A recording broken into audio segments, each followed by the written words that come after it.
మహోన్నతుడైన దేవుని ఘననామానికి స్తోత్రములు స్తుతులు కలిగిన గాక. మనం అందరం కలిసి అపోస్తలుడైన పేతురు గారు రచించిన 2వ పేతురు గ్రంథము 3వ అధ్యాయం దాని 9వ వచనము. పరిశుద్ధాత్మ దేవుడు ఈరోజు మనతో మాట్లాడడానికి తగిన సమర్పణతో మనం ఆయన సన్నిధిలో ఎదురు చూద్దాం. కొందరు ఆలస్యమని ఎంచుకొనినట్లు ప్రభు తన వాగ్దానమును గూర్చి ఆలస్యం చేయువాడు కాడు గాని ఎవడును నశింపవలనని నిశ్చయించక అందరూ మారు మనసు పొందవలనని కోరుచు మీ ఎడల దీర్ఘశాంతం గలవాడై ఉన్నాడు. పరిశుద్ధ వాక్యంలో మనం చదువుతున్నటువంటి ఈ వాక్యంలో దేవుడు తన రాకడను గూర్చి ఆలస్యం చేయకుండా అందరూ మారు మనసు పొందాలి అనే ఉద్దేశంతో ఆయన తన వాగ్దానమును గూర్చి ఆయన కనిపెట్టుచున్నాడు అనేటువంటిది మనం పరిశుద్ధ వాక్యములో మనం చూస్తున్నాం. మన దేవుని అద్భుతమైన వాగ్దానములు, మార్పు లేని వాగ్దానములు, ఆశ్చర్యకరమైన వాగ్దానములు దేవుడు మనకు అనుగ్రహించి మనల్ని నడిపిస్తున్నాడు. మొదటి రాజుల గ్రంథం 8వ అధ్యాయం దాని 56వ వచనంలో మనం ఈ విధంగా చూస్తున్నాం. 8వ అధ్యాయం 56వ వచనం. ఎట్లనగా తాను చేసిన వాగ్దానం అంతటిని బట్టి ఇశ్రాయేలీలకు తన జనులకు నెమ్మది దయచేసిన యెహోవాకు స్తోత్రం కలిగి ఉండును గాక. తన దాసుడైన మోషే ద్వారా ఆయన చేసిన శుభ వాగ్దానములలో ఒక్క మాట అయినను తప్పిపోయినది కాదు. కాబట్టి మన దేవుడైన యెహోవా మనలను వదలకను విడవకను మన పితరులకు తోడుగా ఉన్నట్లు మనకును తోడుగా ఉండి తన మార్గములన్నిటినీ అనుసరించి నడుచుకున్నట్లుగాను తాను మన పితరులకు ఇచ్చిన ఆజ్ఞలను కట్టడలను విధులను చేసుకొనినట్లుగాను మన హృదయములను తన తట్టు త్రిప్పుకొనును గాక. ఇక్కడ దేవుని వాగ్దానములను గూర్చి ఈ గ్రంథంలో చాలా చక్కగా చెప్తున్నారు. ఇది సొలొమోను చేసిన ప్రార్థనగా మనం దాన్ని గమనిస్తున్నాం. దేవుడు తన వాగ్దానములు అంతటి అందు ఆయన నమ్మకమైన వాడు. ఆయన దానిని ఎన్నడూ తీసివేయలేదు. తన వాగ్దానములు ఆశ్చర్యకరమైనటువంటిది. తన బిడ్డలకు దేవుడు అనుగ్రహిస్తున్న వాగ్దానములన్నీ కూడా శ్రేష్టమైనటువంటిది. మనం దేవుని అడుగుజాడలో నడవడానికి, దేవుని చిత్తం నెరవేర్చడానికి మనల్ని దేవుడు పిలిచాడు. ఆయన మాటలయందు నమ్మకంగా నిలిచి ఉండు ప్రతి ఒక్కరిని దేవుడు తన కృప ద్వారా ఆశీర్వదిస్తాడని, వారి కొరకు తాను చేసిన వాగ్దానంలో ఒకటి కూడా తప్పిపోకుండా అన్నిటినీ వారి జీవితంలో ఆయన నెరవేరుస్తాడు అని పరిశుద్ధ వాక్యం స్పష్టంగా మనకు తెలియపరుస్తున్నారు.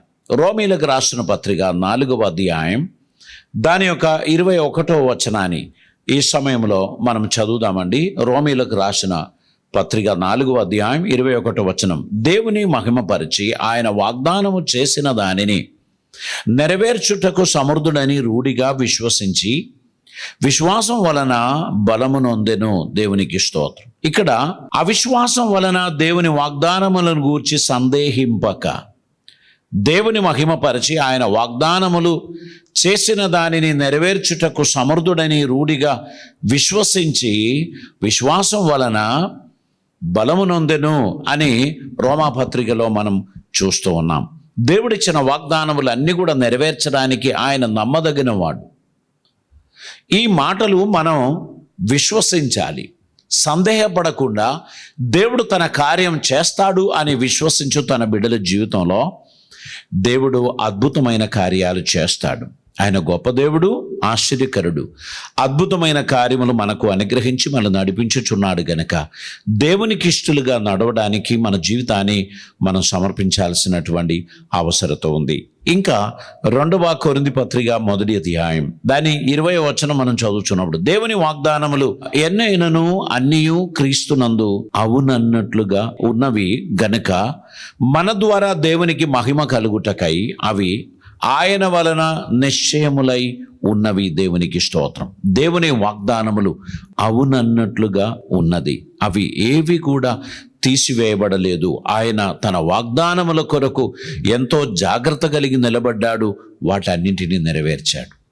దేవునిలో ఉన్న ఈ ఉత్తమమైన గుణం మనం కూడా కలిగి ఉండవలసినటువంటి అవసరత ఉంది. దేవుని వాగ్దానములు ఒక్కటి కూడా నిరర్ధకం కాదు అని గ్రహించి దేవుని యందు విశ్వాసంతో మనం ముందుకు నడవాల్సినటువంటి అవసరత ఉంది. అది మాత్రమే కాదు, మనం కూడా మన జీవితంలో నమ్మదగిన వారిగా, మాట ఇచ్చి తప్పని వారిగా మనం ఉండడానికి ప్రయత్నం చేయాలి. ఇక్కడ చూడండి, 2వ కొరింథీ పత్రిక 7వ అధ్యాయం 1వ వచనంలో, ప్రియులారా, మనకు ఈ వాగ్దానములు ఉన్నవి గనక దేవుని భయముతో పరిశుద్ధతను సంపూర్తి చేసుకొనుచు శరీరమునకును ఆత్మకును కలిగిన సమస్త కల్మషము నుండి మనలను పవిత్రులుగా చేసుకొందుము. మన జీవితం దేవునికి ప్రియమైనదిగా సమర్పించి దేవుడిచ్చిన వాగ్దానములు ఆయన నెరవేర్చునని రూఢిగా నమ్ముచు మనము కూడా ఆయనకు తగినటువంటి వారిగా ఉండినట్లు మన శరీరమునకును ఆత్మకును కలిగిన సమస్త కల్మషము నుండి మనలని పవిత్రులుగా మనం చేసుకోవాలి అంటున్నాడు. దేవా, నన్ను పవిత్రంగా చేయి, నన్ను పవిత్రంగా చేయి అని కొన్నిసార్లు మనం అడుగుతాం. ఇక్కడ అపోస్తలుడైన పౌలు ఏమంటున్నారు? 1వ వచనం చివరి భాగంలో, మనలని పవిత్రులుగా చేసుకొందుము, దేవునికి స్తోత్రం. అంటే we have to do it. మనల్ని శాంక్టిఫై చేయడం, మనలని హోలీ లైఫ్లోకి నడిపించడం, ఈ బాధ్యత మనం తీసుకోవాలి. ఎవరో మనలో పరిశుద్ధత పూసేది కాదు, పరిశుద్ధత మనకు అందించేది కాదు, పరిశుద్ధత మనం ప్రాక్టీస్ చేసేది. మన ఆత్మీయ జీవితం దేవునికి ఇష్టమైనటువంటిదిగా మనం సమర్పించాల్సిన అవసరం ఉంది. పాపమునకు దూరముగా ఉండడానికి మనం ప్రయత్నం చేయాల్సిన అవసరం. మనం నడుచుకుంటూ పోవచ్చిన దారిలో బురద ఉంది, మనం హ్యాపీగా బురదలు తొక్కుకుంటూ మనం పోతామా? పక్క నుంచి వెళ్ళడానికి మనం ప్రయత్నం చేస్తామా? చెప్పండి. మనం పక్క నుంచే వెళ్తాం. అంటే అది మన జాగ్రత్త. ఎందుకని? నేను వేసుకున్న ఈ బట్టలు ఖరాబ్ అవుతుంది, నా షూ ఖరాబ్ అవుతుంది, నేను ఇప్పుడు ఆ బురదలో తొక్కితే నా అడుగులన్నీ కూడా బురదమయం అవుతుంది. గనక ఒక డీవియేషన్, ఆ బురదను దాటి వెళ్ళడానికి ఉన్న ఒక ప్రయత్నం మనం చేస్తాం. మన ఆత్మీయ జీవితం కూడా ఇటువంటి జాగ్రత్త కలిగినదై ఉండాలి. మనము కనబడిన బురదలో అన్నీ తొక్కుకుంటూ పోతే మనం అడుగుపెట్టిన ప్రతి స్థలంలో మనుషులు ఏమంటారు? బురద మాస్టర్ వచ్చిండు అంటాడు కదా. కాబట్టి మనం బురద నుంచి దూరం పోవడానికి మనం స్వయం ప్రయత్నం చేయాలి. ఇక్కడ ఆ వచనం చాలా అద్భుతంగా తెలియపరుస్తున్నారు. మనము మనలని శరీరమునకు ఆత్మకును కలిగిన సమస్త కల్మషము నుండి మనలను పవిత్రులుగా చేసుకుందుము. మనమే మనల్ని పవిత్రులుగా చేసుకోవడానికి మనం ప్రయత్నం చేయాలి. అంటే దుష్టుడు నా ముందు ఉన్నప్పుడు నా నోరు నేను కంట్రోల్ చేస్తా. దేవునికి ఇష్టం లేని మనుషుల మధ్యలో నేను కూర్చున్నప్పుడు నేను స్తోత్రం హల్లెలూయా అని మనం చెప్తే వాళ్ళు అపహాస్యం చేస్తారు కదా. అక్కడ మనం జాగ్రత్త కలిగిన వారిగా ఉండాలి. దేవుని మహిమపరచవలసిన స్థలంలో దేవుని మహిమపరచాలి. వారు పందుల ముందు ముత్యాలు వేసినట్లు వాటి విలువ తెలియని దగ్గర మనం ఆ మాటలు పలకడంలో అర్థం లేదు. సామాజికంగా మనం మాన్యత కలిగిన జీవితాన్ని కొనసాగించాలి. భక్తి మన హృదయంలో ఉండాలి. వాటిని మనం ప్రాక్టీస్ చేయాలి.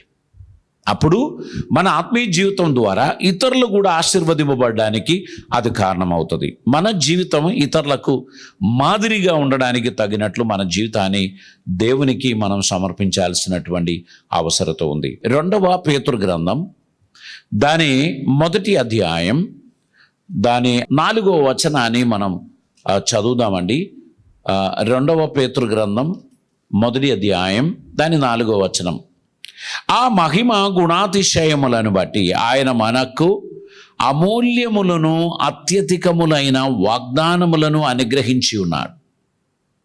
దురాశను అనుసరించుట వలన లోకమందున్న భ్రష్టత్వమును ఈ వాగ్దానముల మూలముగా మీరు తప్పించుకొని దేవ స్వభావమునందు పాలివారగునట్లు వాటిని అనుగ్రహించును.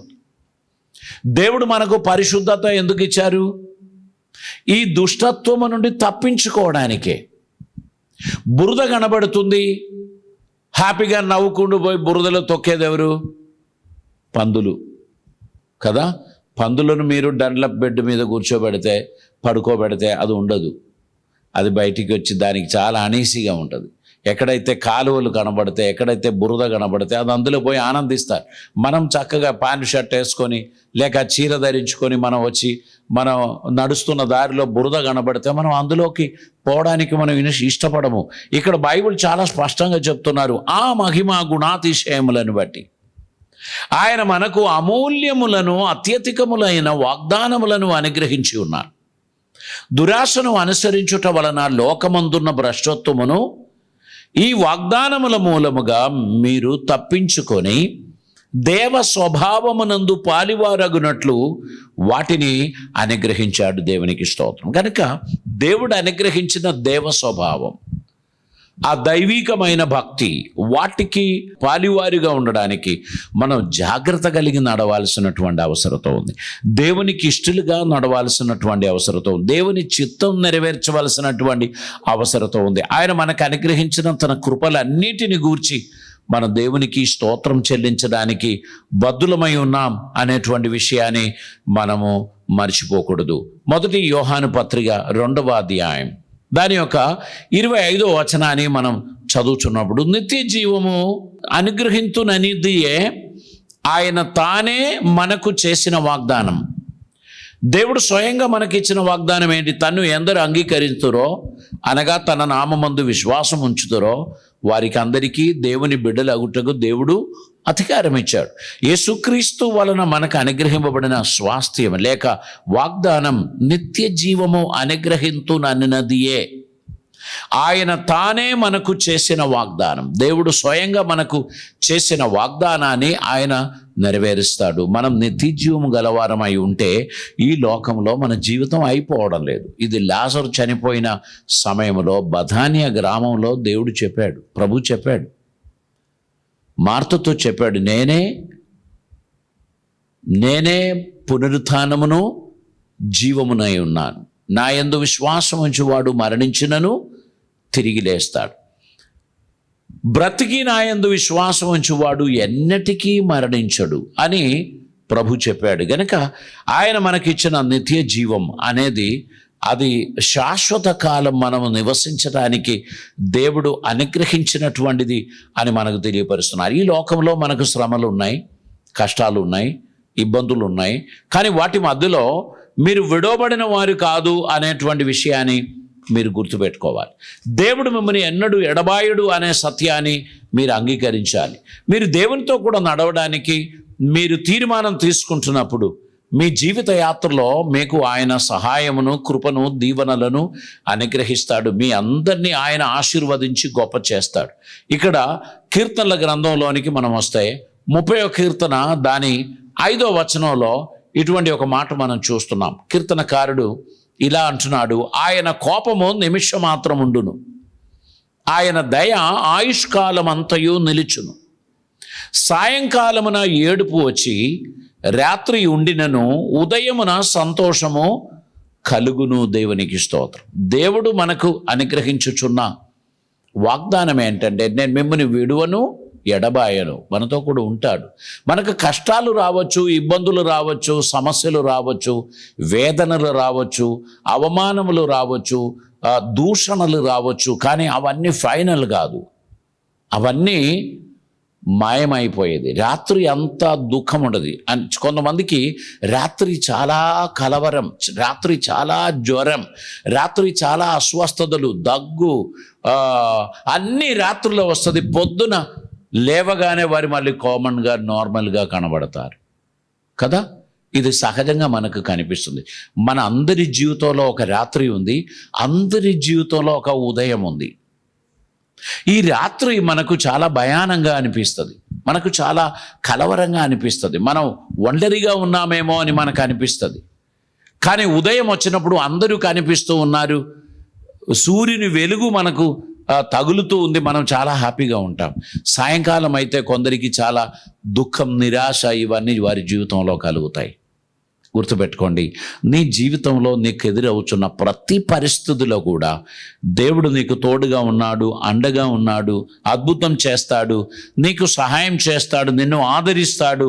ఆయన నీ జీవితంలో శ్రేష్టమైన కార్యములను అనుగ్రహిస్తాడు. దేవునికి స్తోత్రం. 34వ కీర్తన దాని 19వ వచనం చదివితే, నీతిమంతునికి కలుగు ఆపదలు అనేకములు, వాటి అన్నిటిలో నుండి యెహోవా వానిని విడిపించును. ఆయన వాని ఎముకలన్నిటినీ కాపాడును, వాటిలో ఒకటైనను విరిగిపోదు. దేవునికి స్తోత్రం. దేవుడు సమస్త కష్టాల నుండి మనల్ని విడిపించువాడు, మనకు సహాయం చేయువాడు, మనల్ని ఆదరించువాడు, మన జీవితంలో అద్భుతం చేయువాడు, మనకు ఎదురవుతున్న ప్రతి శోధన నుండి మనల్ని విడిపించువాడు, మన అద్భుతకరమైన ఒక జీవితాన్ని మనకు దయచేసి మనల్ని నడిపించువాడు. కాబట్టి నిరాశపడకూడదు, కలత చెందకూడదు. జీవితంలో ఎన్ని శోధనలు, ఎన్ని పరీక్షలు వచ్చినా ఇవి తాత్కాలికం అని చెప్పుకుంటూ ధైర్యంగా ముందుకు పోవడానికి మనం ప్రయత్నం చేయాలి. దేవుడు మన జీవితంలో సమస్త కార్యములను మనకు అనుకూలపరుస్తాడు. అన్ని విషయాల్లో ఆయన మనకు తోడుగా ఉండి సహాయం చేస్తాడు. 50వ కీర్తనలోనికి మనం వద్దామండి. దాని 15వ వచనాన్ని మనం ఈసారి చదువుదాం. ఆపత్కాలమున నీవు నన్ను గూర్చి మొరపెట్టుము, నేను నిన్ను విడిపించదను, నీవు నన్ను మహిమపరచదు. ఎప్పుడైతే కష్టకాలం వచ్చినప్పుడు, ఎప్పుడైతే ఆపత్కాలం వచ్చినప్పుడు మనం మొరపెట్టిన ఎడల దేవుడు మనకు విడుదలిస్తాడు. దేవుడు మన జీవితంలో సహాయం చేస్తాడు. అన్ని విషయాల్లో దేవుడు తన కృప అనుగ్రహిస్తాడు. మన అందరినీ దేవుడు ఆశీర్వదిస్తాడు. మనకు కావలసిన వాటన్నిటినీ దేవుడు దయచేస్తాడు. ఆయన గొప్పవాడు, అద్భుతకరుడు. మన జీవితంలో మనం అనుకున్న దానికన్నా, ఊహించిన దానికన్నా దేవుడు అద్భుతంగా మనల్ని నడిపించడానికి నమ్మదగిన వాడై ఉన్నాడు అనేటువంటి విషయాన్ని మనం తెలుసుకొని ఆసక్తిగా ప్రభువును సేవించడానికి, ఆయన చిత్తం నెరవేర్చడానికి మన జీవితాన్ని మనం సమర్పించాల్సినటువంటి అవసరత ఉంది. ఇంకా కీర్తనల గ్రంథంలోనికి మనం వచ్చినట్లయితే 94వ కీర్తన దాని 12వ వచనాన్ని మనం చదువుదామండి. 94వ కీర్తన దాని 12వ వచనాన్ని మనం చదువుదాం. యెహోవా నీవు శిక్షించువాడు, నీ ధర్మశాస్త్రమును బట్టి నీవు బోధించువాడు ధన్యుడు. భక్తిహీనులకు గుంట త్రవ్వబడు వరకు నీతిమంతుల కష్టదినములను పోగొట్టి వారికి నెమ్మది కలుగజేయుదువు. దేవుడు ప్రతి ఒక్కరిని తన కృప ద్వారా ఆదరించువాడు, ఆశీర్వదించువాడు, వారికి సహాయం చేయవాడు. వారి కష్ట దినములను దేవుడు తొలగిస్తాడు, వారిని దేవుడు శిక్షిస్తాడు, వారిని దేవుడు తన ధర్మశాస్త్రమును బట్టి వారిని బోధించి నడిపిస్తాడు. దేవుడు మనల్ని ప్రతిదినం తన అడుగు జాడలో నడవడానికి మనకు సహాయం చేసి మనల్ని నడిపిస్తున్నాడు గనుక దేవుని చిత్తమంతయు భూమి మీద నెరవేర్చడానికి మన జీవితాన్ని మనం సమర్పించాలి. మన దేవుడు మనల్ని విడిచిపెట్టడు, మనల్ని వదిలిపెట్టడు. సదాకాలం మనకు తోడుగా ఉంటాడు, మనకు సహాయం చేస్తాడు. చూడండి 138వ కీర్తన 7వ వచనంలో, నేను ఆపదలో చిక్కబడి ఉన్నను, నీవు నన్ను బ్రతికించదువు. నా శత్రువుల కోపము నుండి నన్ను రక్షించుటకై నీవు నీ చేయి చాపెదవు, నీ కుడి చేయి నన్ను రక్షించును. భక్తుడు తన విశ్వాసాన్ని దేవుని సన్నిధిలో తెలియపరుస్తున్నాడు. దేవుడు నన్ను ఏనాడు ఎడబాయడు, ఏనాడు నన్ను విడువడు, నాకు సహాయం చేస్తాడు, ఆయన నాకు తోడుగా ఉంటాడు, నా జీవితంలో అద్భుతం చేస్తాడు అని ఇక్కడ కీర్తనకారుడు దేవుని గూర్చి ఆయన తెలియపరుస్తూ తన విశ్వాసాన్ని అక్కడ వెల్లడిపరచుచున్నట్లు మనం చూస్తున్నాం.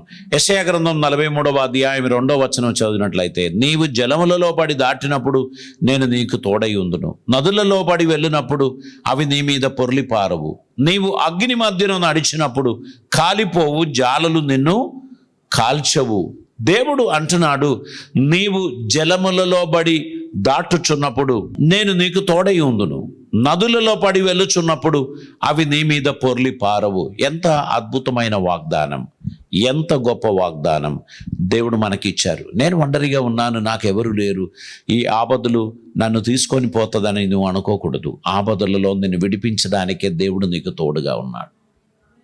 నీకు కష్టం వచ్చినప్పుడు ఆయన ఆదుకొనదగిన, నమ్ముకొనదగిన, సమీపమైన సహాయిగా ఉంటాడు గనక ఆయనను గూర్చి విశ్వాసము కలిగి ధైర్యం కలిగి ఆయన కృపలో మనం నడవాల్సినటువంటి అవసరత ఉంది. దేవుడు మనకిచ్చిన ఈ వాగ్దానములు ఒక్కటి కూడా నిరర్ధకం కాదు అనేటువంటి విషయాన్ని మనం గ్రహించాల్సినటువంటి అవసరత ఉంది. చూడండి, అద్భుతమైన ఒక వచనాన్ని రోమాపత్రికలో మనం చూస్తున్నాం.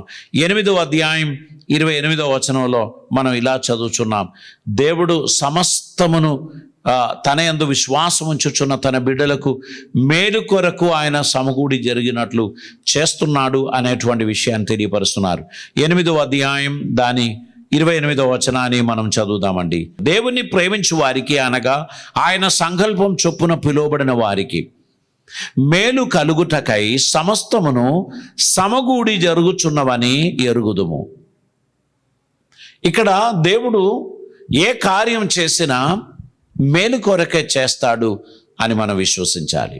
చాలాసార్లు ఎందుకు మేలు, ఈ కీడు చేసి మేలు చేయడం ఎందుకు, ఈ కష్టం ఇచ్చి మేలు చేయడం ఎందుకు, నాకు మాత్రం ఎందుకు ఇటువంటి సిచ్యువేషన్ అని కొందరు అడుగుతూ ఉంటారు.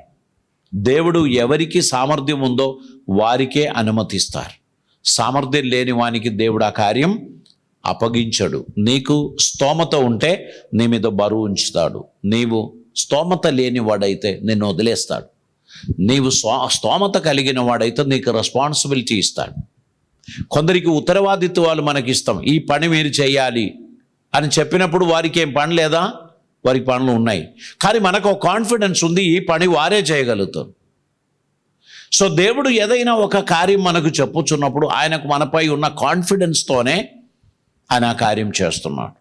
కాబట్టి నాకు ఈ బాధ్యత అప్పగించాడు, నాకు ఈ కర్తవ్యం ఇచ్చాడు, నాకు ఈ రెస్పాన్సిబిలిటీ ఇచ్చాడు అని తెలుసుకుంటున్నటువంటి వారు అధైర్యపడిపోవద్దు, వెనకకు పోవద్దు. దేవుడు సమస్తమును నాకు అనుకూలపరుస్తున్నాడు అని గ్రహించి ఆసక్తిగా ప్రభు కోసం నిలబడడానికి ప్రయత్నం చేయాలి. అన్ని విషయాల్లో దేవుడు తన సన్నిధి, దేవుడు తన కృప మనకు అనుగ్రహిస్తాడు. ఆయన చేయుచున్న కార్యాలన్నీ కూడా శ్రేష్టమైనటువంటిది. కనుక ఒక విశ్వాసీ జీవితంలో జరుగుతున్నవన్నీ మేలు కోసమే అని మనం విశ్వసించాలి. కీడు జరిగినా నిరాశపడద్దు, దాని వెనకాల ఒక మేలు దాగి ఉన్నది అని గ్రహించి కృతజ్ఞత తెలియపరచడానికి ప్రయత్నం చేయాలి. చూడండి, దానియేలును సింహపు గుహలోకి వేస్తున్నారు. అటువంటి సమయంలో అందరూ అనుకున్నారు దానియేలు స్టోరీ అయిపోయింది. కానీ దానియేలు సింహపు గుహలో నుంచి బయటికి వచ్చి బబులోను సామ్రాజ్యపు సెకండ్ కింగ్, రాజు తర్వాత దానియేలు. అప్పుడు దానియేలు తన సహోదరుల పేర్లు కూడా చెప్పారు.